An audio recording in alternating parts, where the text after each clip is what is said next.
오늘의 말씀은 요한복음 1장 29절에서 42절까지 말씀입니다. 이튿날 요한이 예수께서 자기에게 나아오심을 보고 이르되 보라, 세상 죄를 지고 가는 하나님의 어린 양이로다.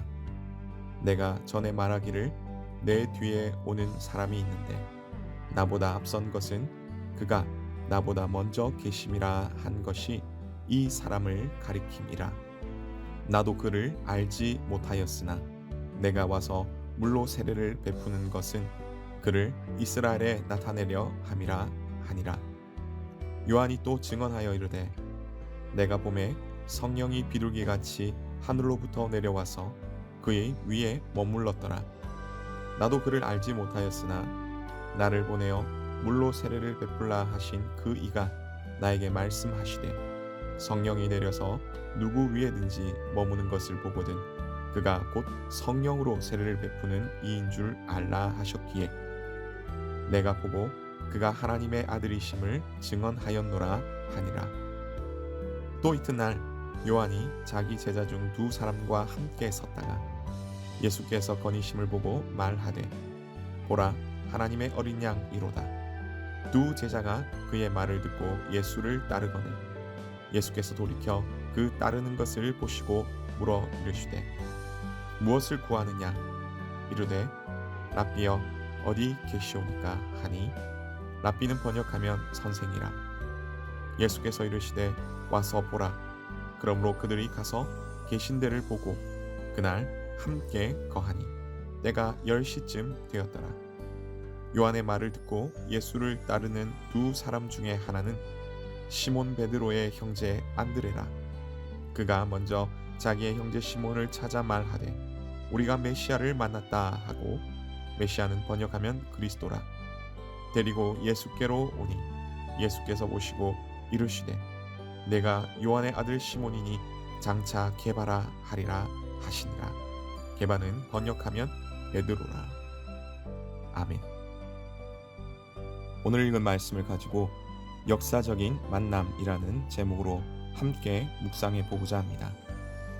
인터넷에서 역사적 만남이라는 키워드를 치니 검색되어 뜨는 기사들이 있었습니다. 그것은 바로 2019년에 있었던 남과 북 그리고 미국의 정상들의 만남이었습니다. 여러분은 어떤 만남을 역사적인 만남으로 기억하십니까? 저는 개인적으로 저에게 있어서 저희 아내와의 만남도 역사적인 만남이지만 첫 아이와 만남이 제게서 가장 큰 역사적인 만남이지 않는가 생각이 됩니다. 그런데 그보다 비교할 수 없는 역사적인 만남이 바로 예수님과의 만남일 것입니다. 그것도 실제 이 땅에서의 만남인 것이죠. 오늘 본문에 예수님과 만난 사람들의 이야기가 나옵니다. 먼저는 세례 요한과의 만남입니다. 세례 요한과 예수님의 만남을 생각해 볼 때 마가복음과 요한복음에 나오지 않지만 마태복음과 누가복음에 나오는 사건이 있습니다. 그것은 바로 예수님께서 세례 요한에게 세례를 받는 장면입니다. 둘의 교회를 담임하시는 이문장 목사님은 주후 2000년 교수 시절에 목회와 신학에 기고한 글에서 예수님이 세례를 받는 사건을 왕의 대관식으로 묘사합니다. 죄 없으신 예수님이기에 죄 사함을 위해서 받은 것이 아니라 시편 2편 7절과 이사야 42장 1절의 말씀처럼 성부 하나님이 내 아들이라고 인준하고 성령 하나님의 임재로 왕권을 받으신 예수님의 사역은 삼위 하나님의 사역임을 보여주고 있는 것입니다. 그러므로 예수님의 세례식은 메시아이심을 만천하에 공포하는 대관식인 것이죠. 그러한 예수님의 대관식, 즉 세례의 장면을 목격한 세례 요한은 예수님께 세례를 줄 때도 그리고 본문 29절에서 34절의 말씀처럼 그 이후 지나가시는 예수님을 만날 때에도 예수님이 그토록 바라고 기다리던 메시아이심을 사람들에게 말하고 있는 것입니다. 세례 요한에게 있어 예수님과의 만남은 예수님이 구원자이심을 바로 알고 바로 전하게 되는 만남이었던 것입니다. 오늘 우리는 예수님과 만남을 가지고 있습니까? 그 만남이 우리에게 정말 역사적인 만남이 되고 있습니까? 우리는 언제 예수님을 만납니까? 우리는 예배를 통해, 말씀을 읽으며 들음을 통해, 기도와 찬양을 통해 예수님을 만납니다. 예수님을 만난다고 해서 실제 눈으로 보며 만질 수 있는 그런 만남은 아니지만 성령을 통해 중보자이신 예수님을 만나며 그 예수님을 통해 아버지 하나님을 만나게 되는 것입니다. 다시 말해 우리는 예배라는 방법을 통해 하나님을 만나게 되는데요. 그러한 우리의 예배는 하나님을 만나는 역사적인 자리이며 아주 귀한 자리라는 것입니다. 그런데 이것이 이론적으로만 머리의 생각으로만이 아니라 실제 우리의 삶 속에서 우리의 예배가 그런 역사적인 만남이 되고 있느냐라는 것이죠. 오늘 이 말씀을 묵상하시면서 우리 자신을 돌아보는 시간이 되기를 바랍니다. 비록 코로나로 인해 영상으로 드리는 예배일지라도 예수님을 만나는 귀한 자리가 되며 그로 인해 예수님을 잘 알며 또한 참된 구원자이신 예수님을 전하는 그런 믿음의 삶을 살아가시는 우리 모두가 되시기를 간절히 바랍니다. 오늘 본문 35절에서 42절의 말씀 보면 이러한 역사적인 만남, 즉 예수님과의 만남이 세례 요한에게만 허락된 것이 아니었다는 것입니다.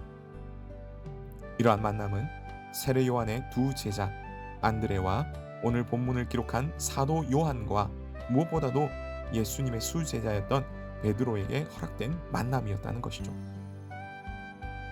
세례 요한은 예수님을 만나고 난 뒤 자신에게 허락된 사명을 다했다고 여기면서 자신을 따르던 제자인 안드레와 사도 요한에게 예수님을 소개시켜주며 예수님을 따르게 한 것입니다. 이렇게 스승의 소개로 예수님을 만나게 된 안드레와 사도 요한, 그들이 만난 예수님은 본문 39절에서 그들에게 이렇게 말씀하십니다. 와 보라. 그런데 이 뜻은 나중에가 아닌 바로 지금 오라는 것이고요. 또한 보라, 구경꾼으로 보는 것이 아니라 실제로 몸으로 경험해 보라, 체험해 보라 라고 그렇게 말씀하시는 것입니다. 그 어느 누구도 이렇게 확실한 말을 한 사람이 없었기에, 그 누구도 성경에 그 언약을 성취함을 보여준 사람이 없었기에 예수님의 이러한 말씀과 행동에서 이들은 예수님이 메시아임을 알게 된 것입니다. 이렇듯 예수님을 만난 안드레는 그의 형제 시몬 베드로에게 자신이 만난 메시아를 전합니다. 그런데 뭐라고 말합니까? 41절에 이렇게 말합니다. 우리가 메시아를 만났다. 이들은 예수님을 만나고 나서 그 무엇보다 가장 귀한 발견을 하였다고 이렇게 고백을 하는데요. 그렇게 그 위대한 발견, 메시아를 발견하는 바로 그 발견을 그의 형제와 함께 나누게 된 것입니다. 그런데 놀라운 발견에 대한 소식을 들은 베드로에게는 어떤 일이 일어났습니까? 예수님은 베드로를 다 아시고 계셨음을 나타내시면서 이제 베드로를 부르시고 소명을 주시며 이름을 바꾸어 주시는 것입니다. 이렇게 이름이 변한 사람들이 어떤 사람들이 있었습니까? 성경을 보면 아브람에서 아브라함으로 바뀐 아브라함이 있었습니다. 야곱에서 이스라엘로 바뀐 그런 야곱이 있었습니다.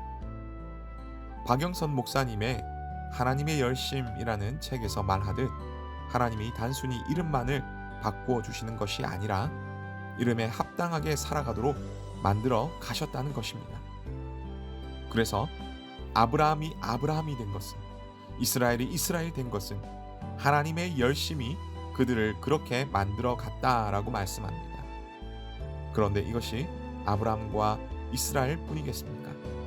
오늘 본문에서 이제 베드로를 진짜 그 이름대로 베드로, 즉 반석으로 만들어 가시겠다는 하나님의 열심과 열정이 함께 하고 있음을 말씀하고 있는 것입니다.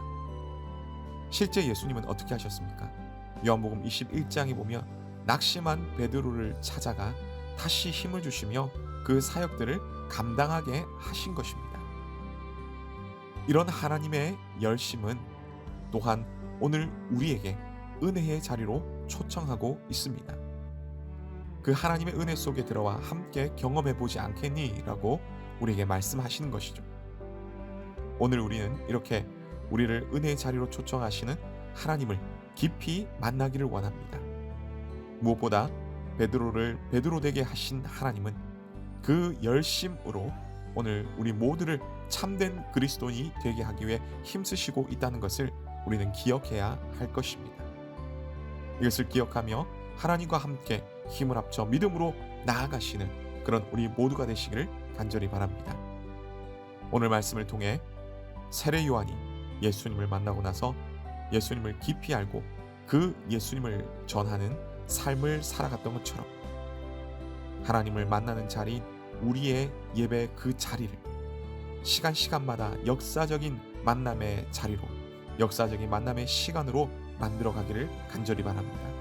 또한 예수님을 만난 안드레와 요한과 베드로가 예수님을 깊이 체험할 뿐만 아니라 이후에 그들을 예수님의 제자답게 만들어 가시는 놀라운 은혜를 그들이 경험한 것처럼 우리 역시 하나님의 은혜를 경험하며 믿음의 삶을 살아가는 우리 모두가 되시기를 간절히 바랍니다. 그런 가운데 특별히 오늘 하루 매 순간순간마다 하나님과 함께 동행하시며 깊은 교제를 하심으로 참된 예배자의 삶, 참된 제자의 삶을 살아가시는 우리 모두가 되시기를 주님의 이름으로 축복합니다.